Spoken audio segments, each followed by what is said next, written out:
To our next presentation. Coach Tom Flaxman is up next. Coach Flaxman is a running back and the current offensive coordinator at Queens. Began his playing career with McMaster Marauders, where he went on to win the 2003 Yates Cup. From there, he moved on to Acadia to finish out his intercollegiate career, capturing consecutive Atlantic University sports titles in 2005 and 2006. He got a start in U Sports coaching with Acadia, starting in 2008, leading up to an AUS championship season in 2011 as co-offensive coordinator. He also served in coaching positions with McMaster University and the University of Toronto. He has been heavily involved with the provincial team program, having worked with Team Ontario for the last 7 years and helping the team win the Canada Cup gold medal in 2014. Coach Flaxman, thanks for man, I like the flow. That's a not bad flow you got going on there. I don't know about all that. The flow is pretty bad right now. And all right, we won't talk about that. Let's hear about running backs. Yeah. I mean, I'm at a point. I'm going on 400 days without a haircut, so it definitely needs to get done as soon as possible. So I'm hoping this lockdown ends quickly for a lot of reasons, and one of them is definitely to get my haircut. So appreciate you noticing that. Really an honor to be here. So excited to get a chance to talk. I think this clinic has been incredible so far, and Adam did a great job with this presentation just now. And it's absolutely crucially important that we focus on the strength and conditioning of our student athletes as they return to sports. So a great presentation, and certainly very, very important.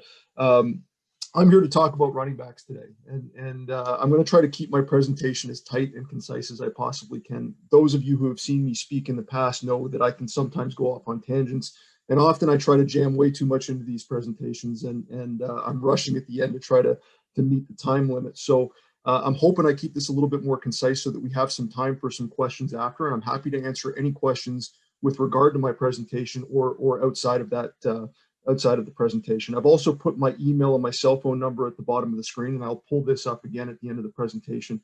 Anybody that's here is more than welcome to contact me at any point. I'm happy to help them with anything with regard to, again, this presentation or anything in football, offensive football whatsoever. Obviously, just love to talk about the game, and it's been a long time since we've been on the field actually coaching. So very excited to get back out there and just talk football and be back involved in the football community. And obviously things looking very positive right now for us getting going in the fall. So hopefully that stays on track. But please feel free to reach out to me at any point.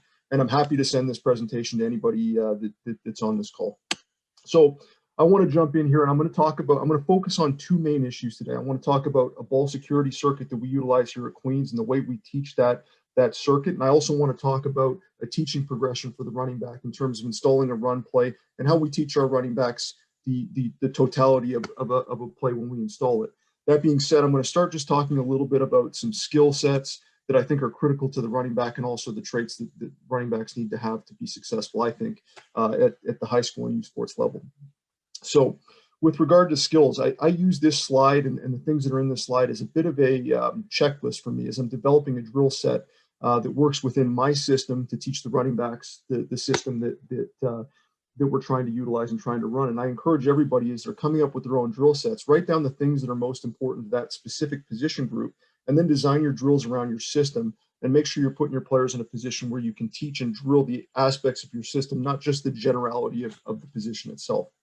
So the first one, obviously, is stance. A running back needs a great stance to be able to attack the line of scrimmage and to be able to get the play started. We want to be in an athletic stance that allows us not to utilize false steps. We want to be very smooth with our footwork into the line of scrimmage, and that helps us create consistent mesh points. Ball security is a critical skill set for a running back. I'm going to give you our drill set for how we teach ball security at Queens, so I'm not going to talk a ton about this right now. Ball exchange, obviously critically important. The exchange between the quarterback and the tailback is critical to ball security. So with regard to ball exchange, we obviously spend a lot of time through our mesh periods and things of that nature to make sure that we get a consistent mesh all the time. And a lot goes into that. Footwork goes into that. Timing goes into that. Understanding when to start the play and start your progress towards the line of scrimmage. All these timing pieces are of critical importance. So drilling this in a mesh period is very important for successful exchanges. This to me is vision: footwork, aiming points, landmarks, and blocking schemes. Having a great understanding of your footwork, the aiming point of the play, the landmark of the play, and the blocking scheme, I think, is critical to a running back. And I try to create drills for my running backs where we drill each specific run play that we have, whether it's a gap scheme. Obviously in a gap scheme, we've got pullers, or a zone scheme where we're just, blocking our inside or outside zone schemes and working double teams. We work drills that actually put them in positions where they've got to get their eyes right and they've got to read their keys correctly. Breaking tackles, critical of importance for running backs. So often with the running back, their success is defined by their ability to gain yardage after first contact. So we want to work a drill set and make sure we've got drills that address the ability to break tackles. Open field running, who's the unblocked hitter? I think so often in football, we've heard people refer to, when we're talking about the running back position, they're talking about a running play. They often say, okay, the O-line's responsible for the first 5 yards, and then the tailback's responsible for the next 5 yards, and the receivers are responsible for, the remaining 5 yards, or the remaining yards, whatever else you gain on the play. So to me, open field running and being a great running back and being able to guarantee my 5 yards every time is understanding who the unblocked hitter is and where that pursuit's coming from the defense. And we will define exactly where this unblocked hitter is coming from our various run plays, and we drill the moves for our tailbacks in open field so that they have the ability to guarantee their 5 and get into the space in the open field. Run blocking. Often you see running backs involved in the blocking schemes, whether it be with a quarterback run or some kind of a jet sweep or something of that nature. Running backs need to be able to block. They are, and they need to be able to run block, not just pass block. I think that creates a complete back. And I think having a drill set that allows you to develop the specific blocks that you're going to ask your running back to do within your offense is crucial to their success. Pass protection, certainly one of the more important pieces. Often the running back's the last line of defense in terms of protection, and often picking up linebackers coming from depth. So an understanding of our scheme and our system and how it applies and how that affects my technique and the angles and the ability to mirror with defenders, obviously important in a running back skill set. And then pass receiving. We're seeing in offenses running backs getting a lot more involved in catching the football and being more involved in the pass game, whether it be as a primary receiver or a receiver that's actively involved in a progression, or a receiver who, or as a receiver, in a check down scenario, completing a concept. Running backs are quite a bit more involved. So it's important to drill the catching portion of it. And I think this is an area that's often missed when coaching running backs is teaching how to catch the football correctly. And then certainly the route running piece. The routes that running backs are asked to run are usually significantly different than the routes that a lot of receivers are asked to run. So we want to make sure we're drilling and creating a drill set and package that will allow our running backs to learn and excel at our various route running concepts. And then faking. It's the last piece I put in. For us in our offense here at Queens, we run a ton of play action. It's something we believe in. We love that protection scheme. We're committed to running the football here. In order to do that, you have to have a great play action game to go along with it. So we spend a lot of time working with our backs and our quarterbacks on excelling at the faking aspect of the game so that our play actions are extremely effective. Let's talk a little bit about running back traits. So obviously the start. So that when I'm speaking about the start, I'm speaking about the initial quickness of the running back getting to the line of scrimmage, his ability to attack. Does he take false steps when he's leaving the stance? You always want to be in a position in that initial start where you're teaching a critical trait, which is not to take false steps and have consistent footwork through the mesh for the timing of the play to be successful. Instincts and running vision. So again, we talked a little bit about vision on the previous slide. And I think often people think that vision is an instinct piece and that it can't be taught. I believe that vision is absolutely taught. And I think it comes down to understanding blocking schemes and the various angles of approach from an offensive lineman. So I'm able to set those blocks up as I work my way down the field. And then I'll bring the next two in. Obviously, you want complete backs. You want guys that can run inside and run outside. Okay, so inside running ability. Are we a tough runner? Do we have the ability to break arm tackles? Do we play with great pad level? Do we have strength and durability to gain those tough yards? Can we break tackles? Do we have power and balance? These are all key aspects of being able to run effectively inside. Outside running ability. It's not necessarily all about having tremendous speed to get to the edge. My favorite run play as a player, believe it or not, was outside zone, and I was a 225-pound tailback, and I was not fast in any way, shape, or form. If I had $1 for every time I got walked inside the 5, I'd be retired right now. So the reality is you don't need to be the fastest guy to be able to have success with an outside run scheme, but you do have to have at least a little bit of speed to be able to attack the edge and threaten the technique of the defense on outside running plays. And I think that's a critical point there. The big key to me about outside running is having the speed, obviously, to get out there, but understanding the ability to read the edge and read your blocks on the edge to be able to set those blocks up and have success running and pressing the edge. Elusive running ability. So you'd like to think that our offensive line and will never miss a block, or a fullback will never miss a block, and they'll do a great job with the scheme and they'll cover guys up all the time. And we know it doesn't happen. And there's so many instances of guys getting run throughs that you weren't planning on when they play some obscure fronts or send some obscure pressures. You want to have a running back that does have an ability to make those people miss. When we mess up front, we want to have the ability to avoid and change direction quickly so we can elude those guys and maybe turn a negative into somewhat of a positive, or at least a neutral play. Finally, I'll talk a little bit, last piece on the traits. The pass blocking piece is crucial. I think backs that take tremendous pride in pass protection are the ones that are ultimately most successful. And I'll talk about that a little bit later in this presentation as well. But to me, what defines a great running back is their ability to play without the football in their hands. And certainly taking great pride in pass protection is a big part of it. The best backs I've worked with have been the people that are best in protection, most reliable in protection, understanding where they fit in the protection scheme, having the ability to understand the angles and the various types of pressure that they may see in a game, particular game with regard to a game plan or any kind of pressures a specific defense would bring, understanding how they can fit into the scheme and how they pick that up. And also having the ability to slide and mirror with the defender and use space and timing for the ability to pick up that potential blitzer, and understanding when the ball is going to come out and where the launch point is for the quarterback. And so this is a piece that I think from a running back standpoint, like I said on the earlier slide, I think this is something that often is taken for granted a little bit with running backs. I think they often come in with good natural hands and good natural eye-hand coordination.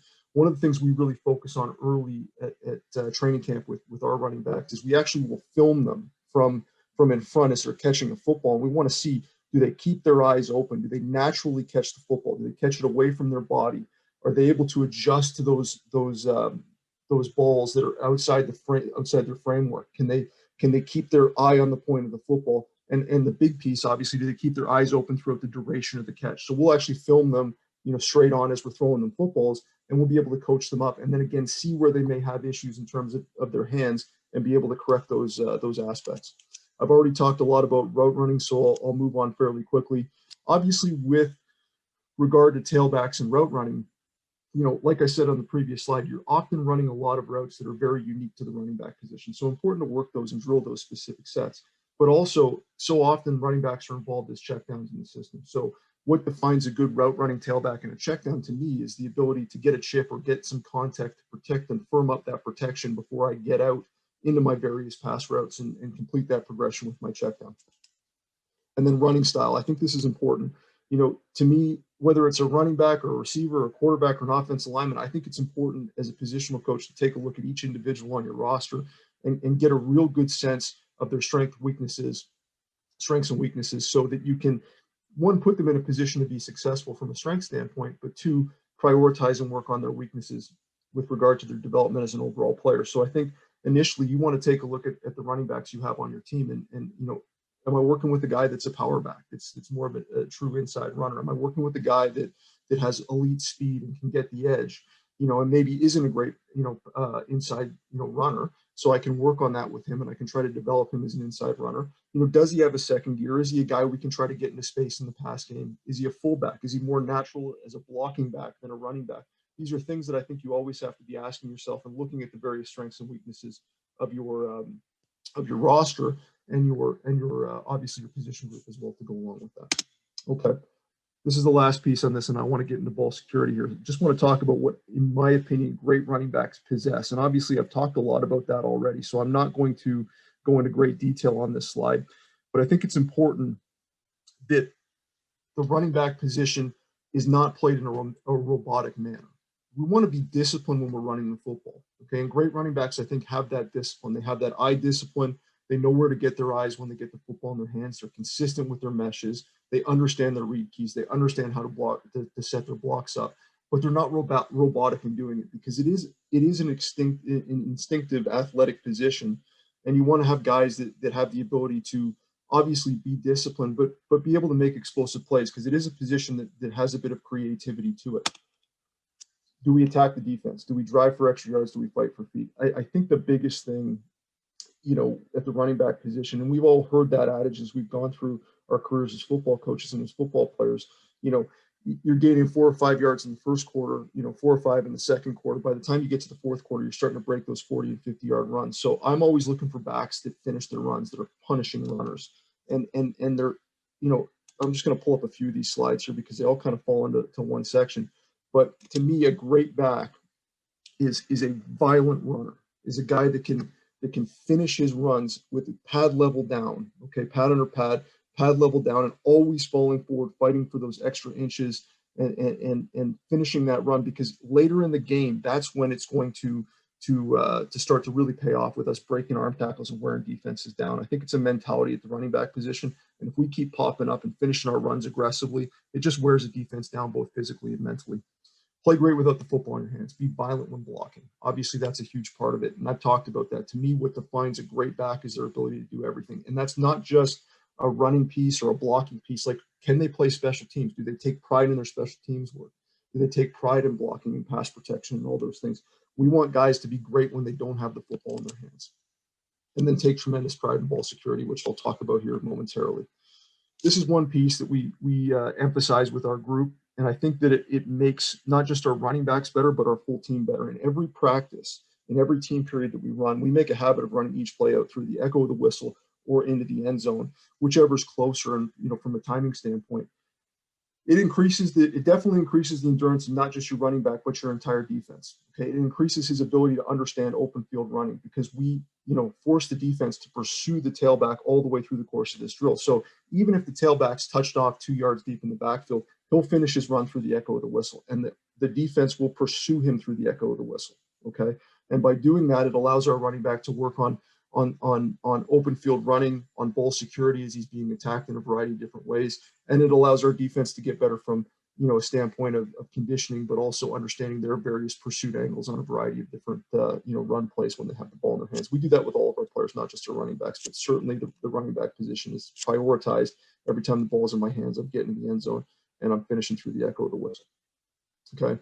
And then play smart. Always know the situation. Situational football is something we talk a lot about all the time. And certainly when we're at practice, with our football team, we're trying to put our guys in real life game situations as much as humanly possible. I think it's absolutely crucial. And I think that's where you start to develop a full overall great back that understands the entire picture. And when they understand the entire picture, things become easy and instinctive and extremely simple for them to be able to execute your schemes, even in pressure situations. Okay, I'll talk about drilling ball security. So emphasizing ball security at the first team meeting. Make this a part of your culture. Like, I think ball security has to be an overall team philosophy, and it has to be an overall culture that you bring into the football program. We have it all over our locker room. Our key words and phrases for ball security are all over the locker room. They're all over the meeting room. We literally wrote them in gold writing on our footballs. We want our guys to constantly be thinking about ball security, okay, and really emphasizing that. So our head coach, Coach Snyder, who does a tremendous job, in teaching ball security and prioritizing it, will start the first team meeting of the year with a ball security presentation for our entire team. Everybody's going to learn how to secure the football in the program, all the way from our running backs through our training staff, through to our assistant AD. Everybody who's in that meeting is going to learn how to protect the football. Okay, and I think it's a huge priority for a team. You build it into your culture right away. Developing a system and a language to teach ball security. So that's where I think we've kind of taken another step here at Queens. We've really put a lot of time, especially over this COVID scenario that we're dealing with.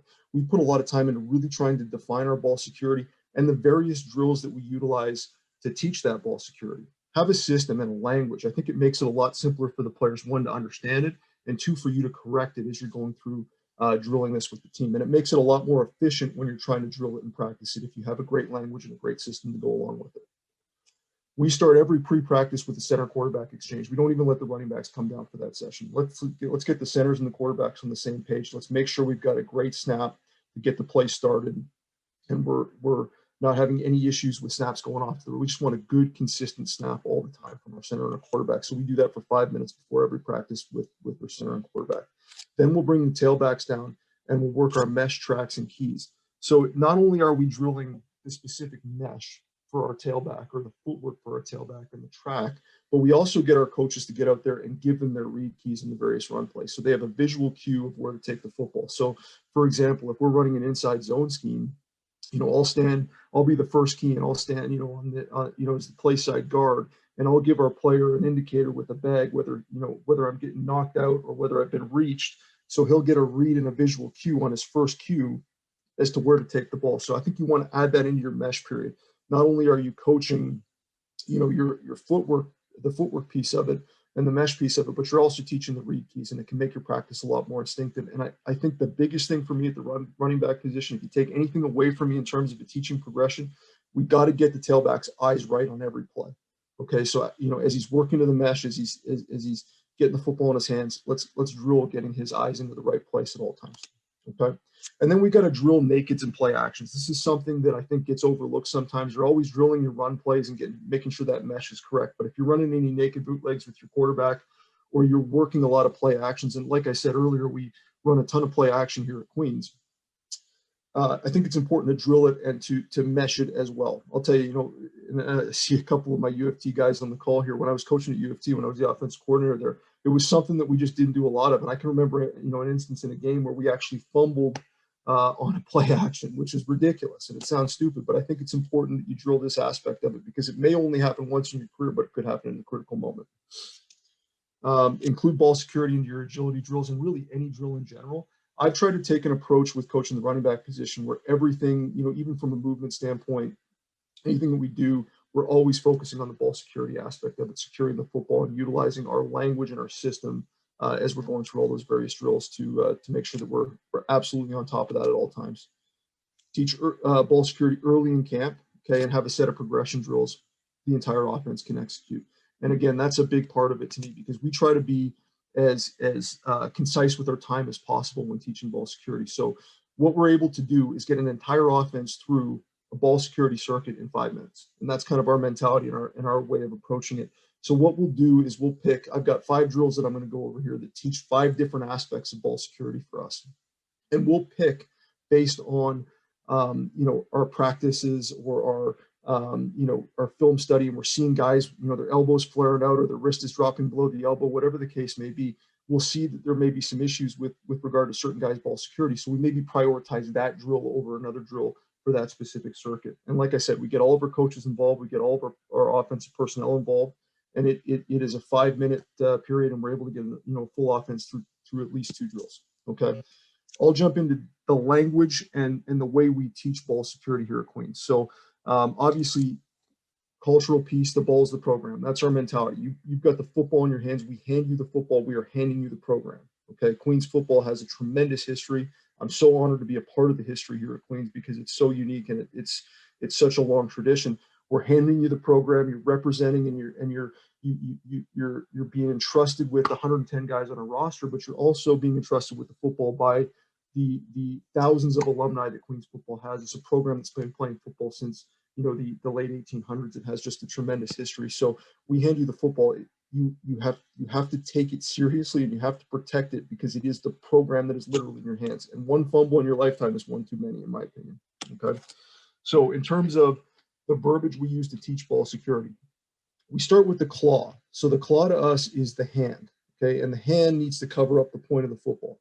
We try to get the peace sign over top of the point of the football, and we want to get a good grip on the ball and have the claw over top of the entirety of the point of the football. Okay.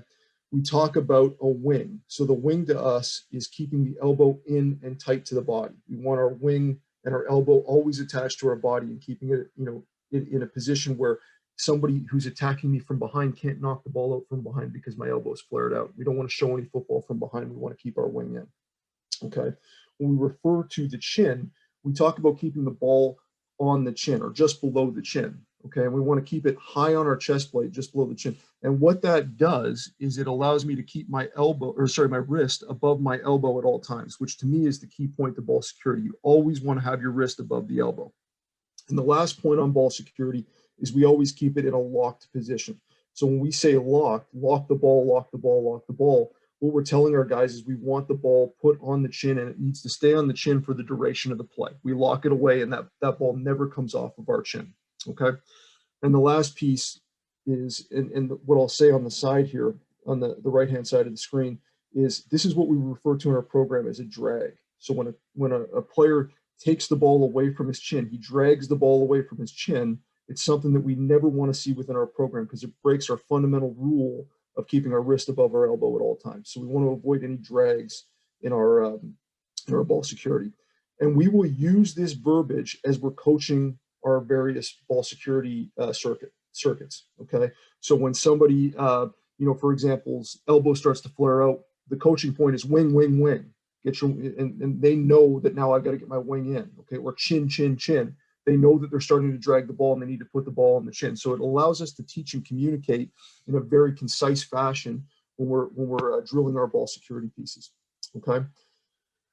When we're being attacked, okay, when the ball hand is being attacked and we're at a point where we need to get two hands on the football, we teach the triangle at Queens. Okay, and this is the last portion of our ball security teaching point. The triangle to us is with the ball in a great claw wing chin position, locked on my chin. I simply apply my offhand. I take my open palm and I cut my wrist over top of the football and create that triangle pattern, okay? And squeeze that football, double bicep curl that ball into my chest so that I've got a really good hold on it. The reason why I like this, okay, is because it stays true to all of our ball security principles. It stays true to the claw wing chin philosophy. It stays true to the lock philosophy. And it doesn't allow me to drop my wrist below the elbow, where you can see this on the right-hand side of the page. And this is the way I was taught to protect the football in contact, and I think a lot of people were. I've gone away from it. I've seen too many guys fumble from getting hit from behind or hit from the side. When they drop their wrist below their elbow, the ball is in a compromised position and can pop out. So we've gone away from teaching this aspect of ball security and focusing entirely on the triangle piece. And the other part of that is I believe that it allows our backs to finish more powerfully, finish their runs more powerfully, and always be falling forward, because I think the triangle position of protecting the football puts our pad level in a great place and keeps us low as we're trying to finish our run and fight for extra yardage. So I'm going to get into these 5 drills. I'm not going to go through all the writing on the top. Like I said, if you want me to send you this presentation, I'm happy to send it to everybody. I know I'm already probably getting over on time, but what I will do is just introduce these drills and talk about why we do them and why we feel they're important. So this is our first ball security drill, and for us, this is what we refer to as our burst arch drill. Okay, and what we need for this drill is we need an archway.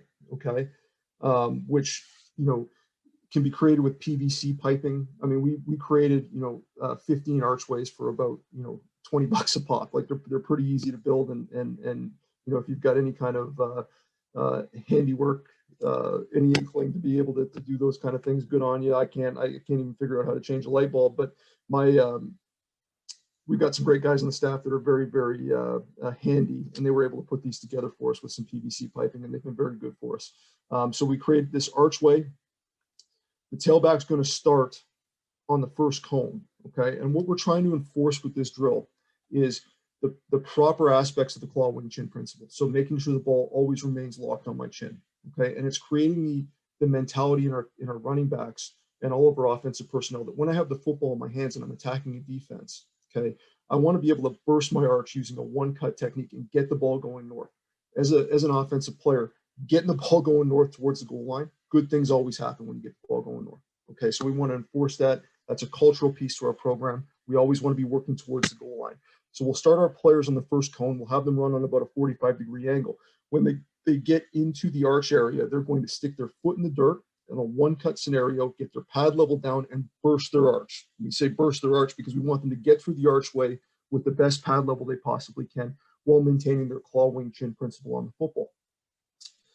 There will be a coach on the opposite side of the archway, and he'll be holding a bullet stick, or an arm bullet, whatever. I'm not sure what everybody calls them, but they're the sticks that have the long pads on the end of them. And they will either attack the ball hand, okay, and when I refer to the ball hand, I'm referring to the hand, obviously the ball is being carried in, or the body hand, okay, or the offhand, the hand that is away from the football.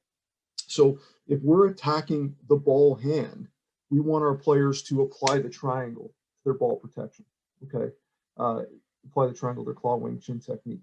If we're attacking the offhand or the open hand, okay, the body hand, we want to see our players finish the drill with a ripping low to high to emphasize finishing the run and protecting the football. Obviously, always in any of these drills, focusing on the finish, we want our players to finish through the end point of the drill. Okay, our box drill. So this drill is specifically designed for us to practice the art of locking the football in position, okay, and feeling pressure on the ball as I'm executing the drill. Okay, so we get our players to hold 2 footballs on this drill, 1 in each hand, and they'll apply the claw wing chin technique to both balls, okay, and keep those footballs locked on the chin, okay, throughout the duration of the drill.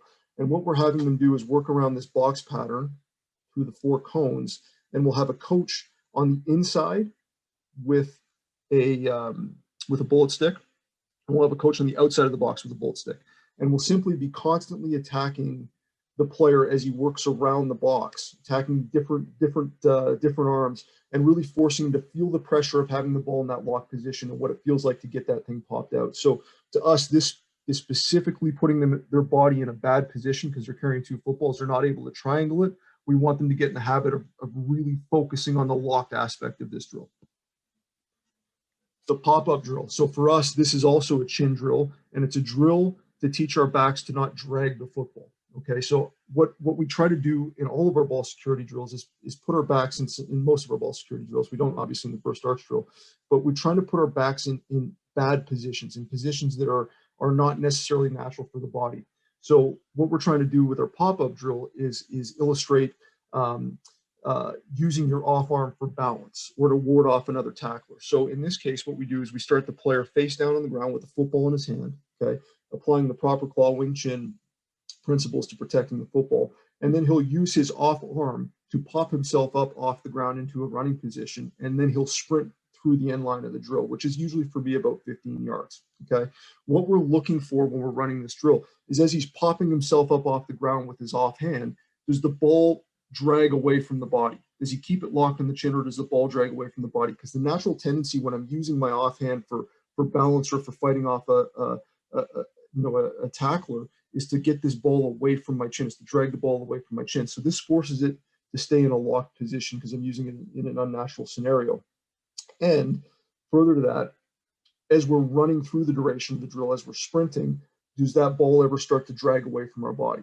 Okay, and that's something obviously you can see because they're sprinting through the end of the drill. You can see if they get lazy with their security and they start to drag the ball away from the chin. Our single leg hop drill. Okay, and again, this is all about putting our tailback in a position where he does not have, he's in an unnatural position. So what we'll do is, for example, we'll have the tailback keep the ball in his right arm, start with the ball in his right arm. He will bound for distance off his right leg. Okay, and after every bound, he's going to try to use his off arm to grab grass and essentially keep his balance and pop himself up. What we're trying to illustrate with this drill is maybe a back's broken through the hole or is an open space and gets tripped up and is now using that offhand to try to maintain his balance while touching the ground and popping himself back up. Now we're doing it from an unbalanced position where I'm trying to maintain that balance. And this is absolutely a wing drill for us. So we're focused on teaching the wing during this drill because the natural tendency when you're trying to maintain your balance and use that offhand and you're tripped up and you're on one leg is to try to use your ball hand for balance, and the wing starts to flare out. So again, through the course of this drill, what we're really trying to do is keep that wing attached to my body and really focus on that aspect of ball security with our single leg hop drill. And then the final one is our zigzag drill. And to us, this tries to bring it all together. And it's a reactionary drill for our players. Okay. So we start on the first cone with a great claw wing chin technique, and we zigzag around the cones. One cut, being explosive as I can, bursting around each cone. The coach will be standing in various areas of the drill, and we try to use 2 or 3 coaches with bullet sticks during these drills, during this zigzag drill. And what the player will do is run through the drill, and the coaches will attack either the ball hand or the open hand. And generally, the player is not going to know till right when he gets to the cone whether or not that the ball hand's being attacked or the open hand's being attacked. So it really focuses on the reaction of, am I triangling because my ball hand's being attacked, or am I ripping? Am I executing a rip move because my open hand or my body hand is being attacked?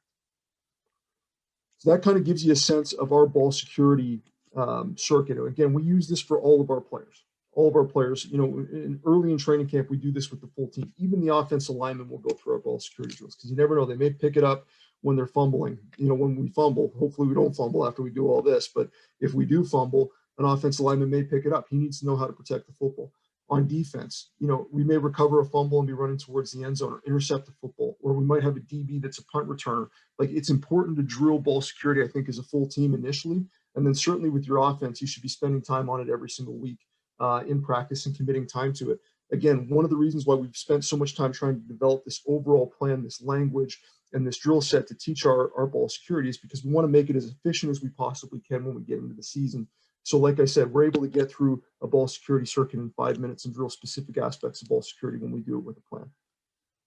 The last part of my presentation, I want to jump into just a teaching progression for the running back, okay? And this is how we would teach a play. And these are the things that I think are most important for a running back to know on any given play for him to have success in executing, a running play within your scheme. So the first piece is, I think you need to define the mesh and the footwork for the tailback. So what kind of mesh is it? Are you meshing from the gun? Are you meshing from the pistol? Are you meshing from under center? Where is this mesh happening, and how are you utilizing it? Define the footwork for the mesh. So with regard to whether it's a gun or a pistol or under center or whatever the case may be, the footwork needs to be extremely defined. So I will term it lateral lead or angle or counter, whatever the case may be. We're going to term and define each mesh within our system, and then we're able to obviously drill it. And I think it's important to drill it. We've already talked about our run mesh piece where we get our read keys involved in it as well. I think it's an important part of it, and you should be doing it before every practice because it is absolutely critical to the success of a run play. Aiming points and read. Where's the back trying to press the ball? What gap is the player aiming for? Where should his eyes be? What alerts or keys does he need to know? And how is that going to help him understand where to take the football? And we drill it. Again, we do this a lot through our mesh periods. We also have specific drills where we'll drill our base inside zone, outside zone, and gap scheme plays. And the last piece, who's the unblocked hitter? So I talked about this a little bit earlier in the presentation. Who are we not blocking on the play, and where is he coming from? I think that's a critical point. And again, going back to what I said earlier in the presentation, the old adage is the offensive line is going to get you 5, the running back's going to get you the next 5, and the receivers are going to get you everything else. Well, I've been hearing that my entire life, and I heard it my entire life as a player, and I never knew what it meant. Okay, I got the next 5, I get it, that piece, but what does it actually mean, and how do we define it? Well, to me, it's understanding where the unblocked hitter is coming from. And that's going to make me a better open field runner, because if I know the pursuit's coming from linebacker depth on my backside, or coming from the safety depth, from the free safety, or coming from the edge as a defensive end chasing the play down, if I understand where that unblocked hitter is coming from, then I can key to it, and I can utilize a move, and I can teach it to our running backs so they can drill it. So we'll actually drill open field running and making backers miss at linebacker depth, or making free safeties or halfbacks miss at safety depth, depending on whatever the play calls for. We actually drill that side of it, and I'm going to show you a couple cut-ups of what I'm talking about here in a second. I've got a little bit of film pulled up. I'm going to go back to the mesh for a second. This is how we define meshes here at Queens. So a gun mesh for us often indicates an angle mesh, okay? And an angle mesh is where the quarterback is going to give the angle, about a 45-degree angle, to the tailback as he crosses face on the mesh. Okay, and again, this is a very common inside zone mesh. Okay, would be off a gun mesh. Okay, and it would be an angle mesh for us. When we talk in terms of a knife mesh, the knife mesh for us is a same side mesh. Okay, so in this case, this is where we would utilize more of an angle lead footwork. So a side step and then a lateral lead step, where we would take a lateral step and then a lead step to take us to the mesh with the quarterback, and then work the running play on the same side as the mesh. Okay, pistol is a mesh. We've defined pistol as a mesh as well. And again, often on a pistol, your footwork's going to be lateral lead, something that sets my track, and then as a lead step downhill to attack the line of scrimmage. And then the last piece for us is the ugly mesh, and this is often like a counter mesh for us. And the ugly mesh, the tailback will actually take that angle mesh that he would normally take on a gun mesh from the quarterback, but then just after he clears the midline of the formation, he'll stick his foot in the dirt and chase our pullers back on a counter action. So we define that as being a little bit different than a knife mesh, because he's actually going to cross the midline of the offensive formation. So that gives you a sense of how we define our meshes and the various steps that would be associated with those meshes. And I think it's important to approach it like this, because for us, it allows us to be very flexible in terms of our game planning, and very flexible in terms of our adjustments in game. So if a defense is clearly trying to run a specific pressure off the back's alignment, we're able to change the back's alignment for that given play. And because we've taught the footwork and the mesh from day one, it's a very easy adjustment to make in game because we're just constantly drilling these meshes and these steps.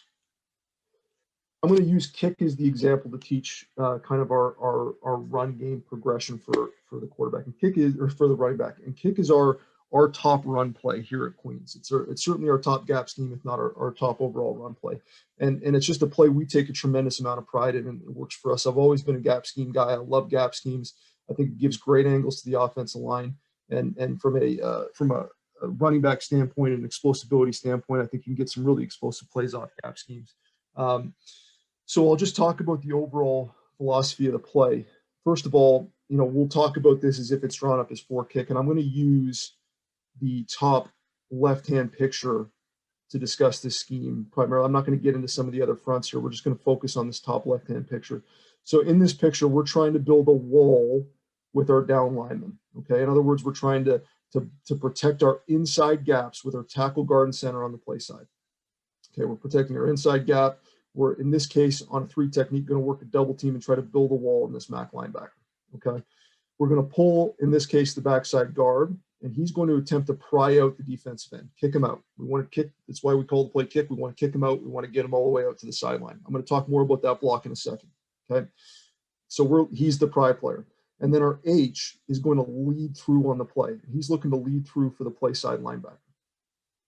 Okay, so let's talk about this edge a little bit because the edge is critical to the tailback's read as well. So on the edge, our first key is how is this defensive end going to play our puller? So he can play it one of 2 ways, realistically. He can play it a couple different ways, but the 2 most common ways we see this defensive end play it is that he'll either keep his outside arm free and try to contain the play. In other words, he's keeping that outside arm free and he's trying to take the play on with his inside arm and not get kicked out, really set the edge and turn everything back inside. The other scenario is they could be playing a spill technique or a wrong arm technique, as it's referred to, where he takes the outside arm and he tries to rip underneath the puller. And in that case, we would use a spill technique. We would log that puller and we would get out and around. I make that point because it's crucial for both our fullback and tailback to read this edge. And we call this an edge read for the tailback because what we're looking for is that's going to be the read key for me that's going to tell me whether I'm going to be chasing the fullback outside or I'm going to be chasing the fullback inside as he inserts for this inside linebacker, compare this play side linebacker. So let's just talk about the tailback holistically on this play. First of all, this is a knife mesh. So he's going to take a lateral lead step to the mesh. Once he's received the mesh from the quarterback, he's going to press the B gap with his eyes to the edge. It's an edge read, okay? He'll read the edge for his path when chasing the fullback. Again, if we get a log or a spill technique, okay, we're going to be out and around chasing the fullback. If we get an outside arm free technique, we're going to be fitting inside, okay, and chasing the fullback inside that block of the guard. What's important for our tailback to understand is that once he's executed his read key and he's chasing the fullback and setting up that block on that play side backer, once he's cleared that aspect of it, his eyes need to immediately go to the unblocked hitter, which would be the backside backer. Okay. In our offense, we protect the B gap and we sling back and protect on the edge. We can take care of this backside backer a variety of different ways. If he's super aggressive, we can play action him, we can RPO him. Okay, we can naked with the quarterback off of this. There's ways to control this guy, but the big thing for the tailback to understand is that on our base kick play, he is the unblocked hitter. Okay, and as I'm breaking through the line of scrimmage, I have to have a plan as to how I'm going to make this player miss to get my 5, to guarantee my 5. So I'm going to pull my film up quickly. And do I still have time, or am I way over? Like, I can't even see the clock here. Am I good? Oh, you're good. Okay, maybe perfect. Like 5-6 minutes. Yeah. Perfect. I got 5 plays. I just want to go over these 5 plays and then I'll open it up for questions. Okay. So this is our kick play against the University of Toronto. So can everybody see this? Is this working okay? Can't see it right now. Tom. Can't see it? No. Okay.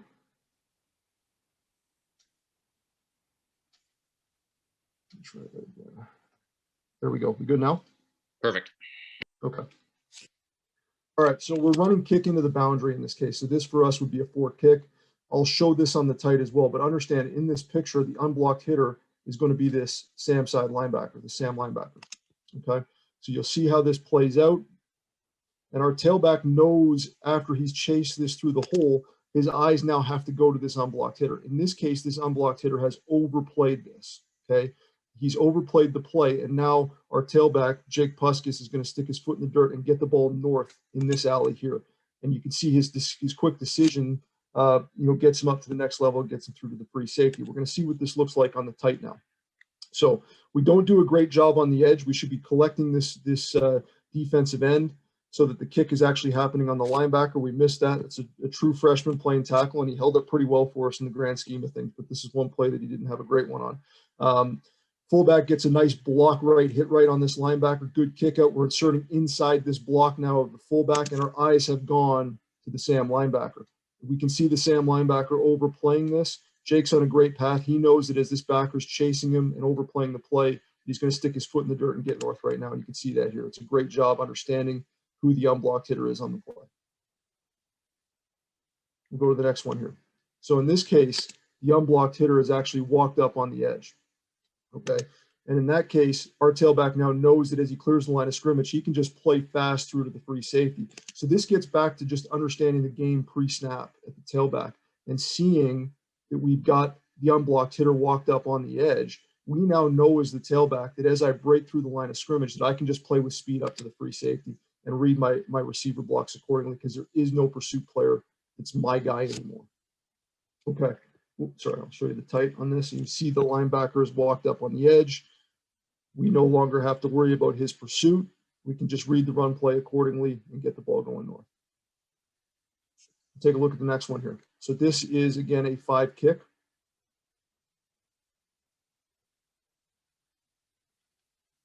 Okay, in this instance, same thing. We see this linebacker. In this case, it's the Mac who's actually walked up on the edge. So now we know that our double team is going to go back to this backer. So again, the unblocked hitter is walked up on the edge. Our tailback realizes that and now can just play fast and read the run play, knowing that any pursuit's going to come from behind the line of scrimmage on the backside of the run play. Didn't block that upgrade at the offensive line level. Okay, oops, sorry. Take a look at that again on the tight. So we see the Mac unwind, unwrap, and walk up on the edge. And unfortunately, we just didn't do a great job of creating a wall at this level on the next backer. You can see we would have been in pretty good shape to crease this. Okay, a couple more here.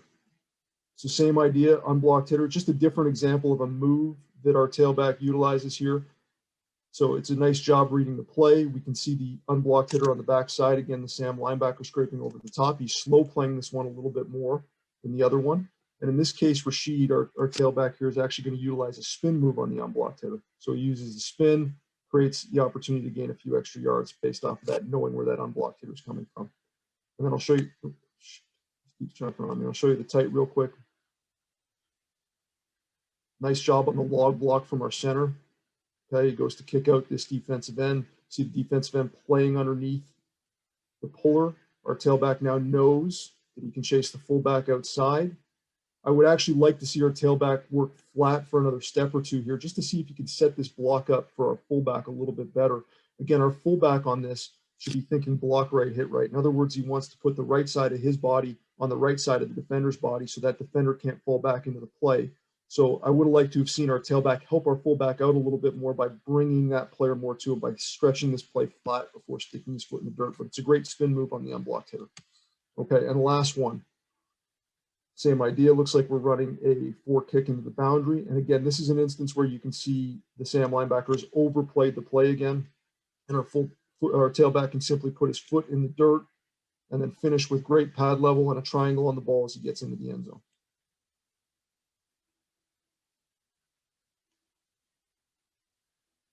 Good log by 50. It's a nice block by our fullback on the kick out. Good block left, hit left. And again, you see the unblocked hitter overplaying. He's over top now of even the double team, and now we're foot in the dirt. And you can see him apply the triangle as he's crossing into the end zone. It's an excellent job and an excellent way to finish that run. And at that point, I'm going to pull my slide back up so you can see my email again. And I'm done. So if anybody's got any questions, I'm happy to answer them. I hope you guys got something from that. I was a little bit quicker than I usually am, so hopefully it was concise and y'all learned something. Hey, you said at the start, right? You're going to keep it concise, and you did exactly that. Coach, Yeah, appreciate it. So the last time I had an hour, and I think I went 2 hours. So I went a little bit tighter on this one. So I think it was 45 minutes. If you guys have questions, I'm happy to answer anything at this point. Hey, listen, my schedule appreciates you right now. Good. So a couple questions here for you. First one, how do you coach that drill RPO from the running back perspective? For us, it really doesn't change too much from the running back perspective. The running back's executing his mesh. So, and I think you've got to understand, who am I reading on the play? Okay. Because an RPO to me, like I think when you start talking about RPOs, you're talking about reading backers often. An RPO to me is you're still reading ends as well. Like, I mean, there's a lot of different variety to the RPO piece. I don't think it changes a lot for the tailback specifically. I think it's something you need to practice in your mesh periods. You need to give your quarterbacks those read keys, especially if they're reading that backside backer, okay? Because it's a different read on a backside backer than it is from a defensive end standpoint. And I know guys spend a lot of time drilling that end read, that zone read that so many teams have run for so many years. You need to spend a lot of time drilling the RPO read from the quarterback standpoint. Does it change your running back's technique? No, it wouldn't change our footwork. It wouldn't change our mesh. The only thing that would change is where the quarterback's eyes need to go. And that does require a lot of practice and a lot of drill work. So one of the other things that I had for you, Coach, so, we generally think of gap scheme as, we want to get downhill and, we want to be fast. But really, how important is it for running backs to still be patient and set up blocks and gap scheme and to press the point of contact, similar to what we would coach in a zone scheme? I think it's very, very similar. And I think, when you're drilling it, to me, one of the things I've always said to tailbacks is we want to be slow to the hole, fast through the hole. I think everybody's heard that in some way, shape, or form. Well, whether it's a zone scheme or a gap scheme, it doesn't make any difference to me. The key point on the gap scheme to me and why patience is so crucial in the gap scheme at the tailback position is because, with the pullers and the down blocks and everything that's happening on the play, if you're too fast to the hole or too fast to the point of attack, you can actually pull those backers away from where your offensive linemen are expecting them to be. And it's the same thing on a zone scheme. But a lot of people think of the gap scheme as it's downhill and I got to go right now. If I'm slow to the hole, I'm holding the backers at the next level for our offensive line to be able to actually execute their double teams and be able to get off on that backer and build that wall in the backer. If I'm too fast through it, he's over top of the double team, and now I have to U-adjust at the offensive line position, and it throws the whole play off. And now I'm likely cutting it back to the unblocked hitter because I've got to cut back in behind the U-adjust, and it's a disaster. So patience is. I would refer to zone running very similar to gap running when I'm talking to the tailback. It's all about patience behind the line of scrimmage. And again, I think you drill that through drilling your mesh constantly, but adding those read keys and the footwork into that as well. Yeah, I think that's a great point, right? Like, and not only that, I think it helps with vision, right? Like, especially for 100%. Guys, teaching patience allows guys to understand how they use their eyes better, right? Instead of just, okay, I'm going to hit that gap and hit as hard as I can. And yeah, so that's great. I think we have one more, Coach. Yeah, absolutely. How high is the arch you use? So it's about. I didn't measure it, so I don't know exactly how high it is. I think it's about 4.5 feet, so it's fairly low. Okay, 4.5, 5 feet at the very most. So our guys do have to get their pad level down to get underneath it, especially some of our bigger backs. So that's a great question. And what I can do, like I feel really bad about it. Like I have a ton of clips of us doing our ball security drill circuit, but obviously in our landscape, I haven't been in my office since March. So I can't get into our server to get the practice film to be able to show you guys the ball security circuit. But when I do, and down the road when things start to open back up, anybody who's on this call is more than welcome to reach out to me. And I'm happy to get on a Zoom and show you that ball security circuit to go along with this as well. I'm going all over the place. Can you repeat your question one more time, Aaron? Sorry, I just wanted to get. No, you're good. You answered it perfectly. Yeah. Okay. So the height. I think we're good. I would love to be able to show you guys the drill clips because I really feel quite passionate about the drill set we put together with ball security. I think it's really tight, it's really concise, and we've drastically reduced the fumbles we've had here at Queens. We had one in 2019 at the running back position. So I think our system works, and I think whether you take ours directly or you develop your own, I think it's just a good idea to have it kind of written down, concise, easy to coach, and you can get through it in 5 minutes in a practice. Ball security is job security. Amen. And I'm a big fan of ball security in awkward positions, because that's the thing that sometimes I think we forget, right? So it's the best part of it. Yep. Coach Flaxman, thank you so much for being with us today and talking the RBs. Just because it's a Canadian game doesn't mean we throw 8,000 times. We still pound the rock. So appreciate you, and anybody who wants to reach out to Coach Flaxman, please do. One more thing, then, not a problem, and really a pleasure and an honor to be asked to to speak at this clinic. You've got a great list of coaches that are here, and I'm so happy to see so many people who are taking times out of their Saturday and Sunday to be involved in a clinic like this. I think it just speaks to the potential that the province of Ontario has with regard to football and the growth of the game. And the last piece I'll leave you with is I think Aaron and his team at OFA have done a tremendous job, not only in putting this clinic together, but laying out a vision for what the future is going to look like for football in Canada and football in Ontario specifically. And I think, it requires us kind of, doing our part and helping out where we can, because I think we all want the same thing at the end of the day. And that's this game to grow and be amazing and have our young people have an opportunity to play in what in my opinion is the greatest game in the world. So definitely applaud the work of the OFA to this point. And Aaron, you've done a great job of laying a vision out, and I'm looking forward to working with you in the future. And if there's anything I can ever do for anybody in the OFA or any coach in this province, I'm happy to help. And like I said, you've got my cell phone and you've got my email. You're more than welcome to reach out to me at any point, and I'd love to just talk some ball. So if anybody just wants to watch some film, let me know. Happy to do it. Appreciate you, Coach. Thank you so much. Guys. Take care. All the best. All right, so we're going to keep rolling.